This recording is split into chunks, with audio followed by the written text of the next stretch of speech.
Продолжение видео. Ремонт радиатора винтового компрессора Ремеза.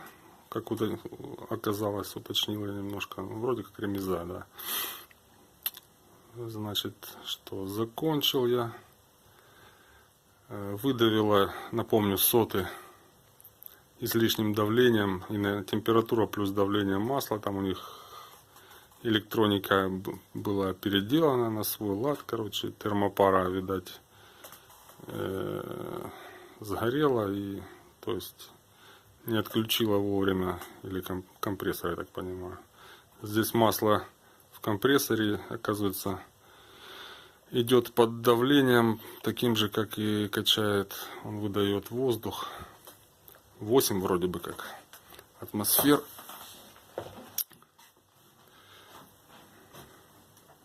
Напомню еще раз, муторная работка такая.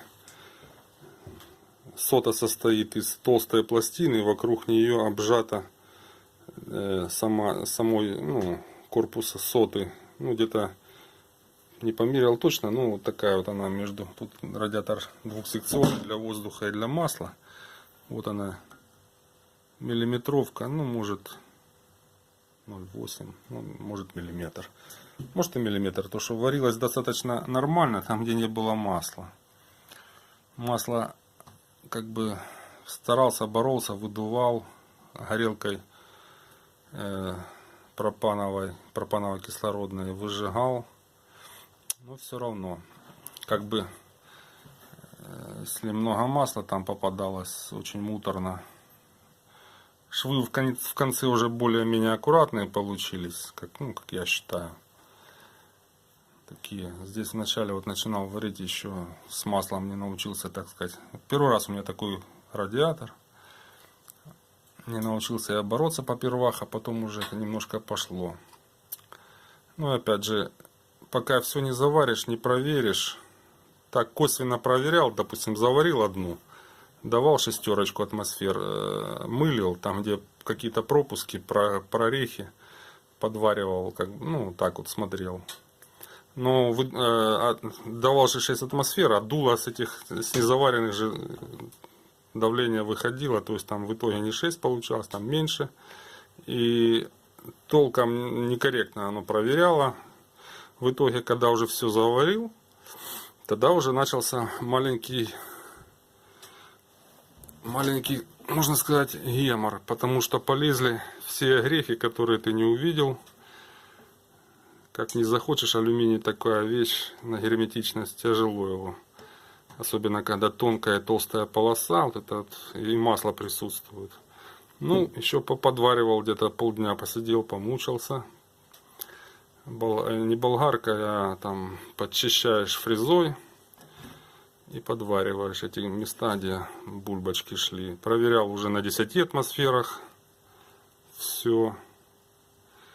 Не знаю, первый раз такая штука у меня, как она себя в действии покажет после аргоновой сварки. Там, я думаю, будет все нормально.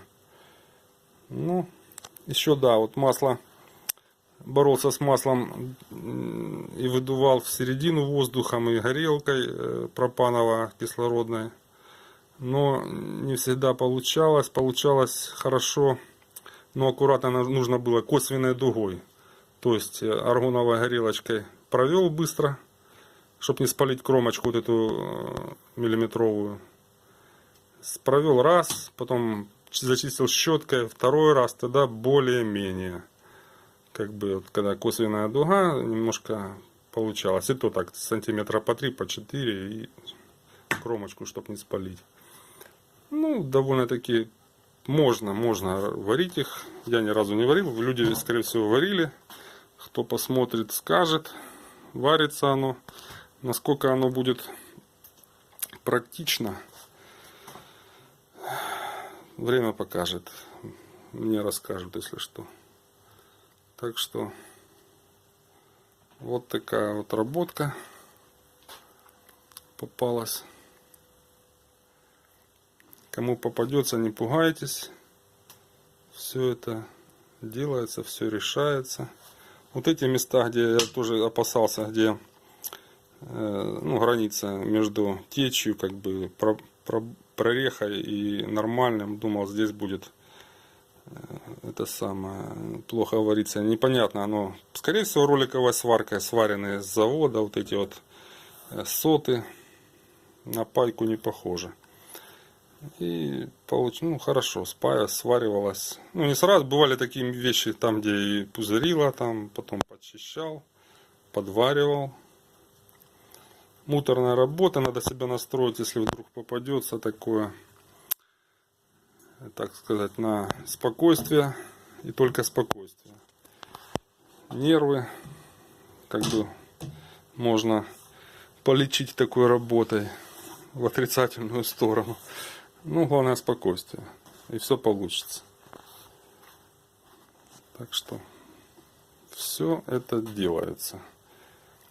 Сначала еще хозяин хотел глушить, а потом, как узнал, сколько их реально, ну, видно было тех, что вздулись, допустим, штук 6-7, а потом еще дополнительно надули, еще показались. Я говорю, ну что ж, смысл тогда глушить? Никакого смысла нет, надо спасать соты. А глушить тогда все. Получается, вообще пол радиатора как бы работало, и то, наверное, вряд ли. Нормально. Так, ладно. Всем спасибо, все свободны. Пока.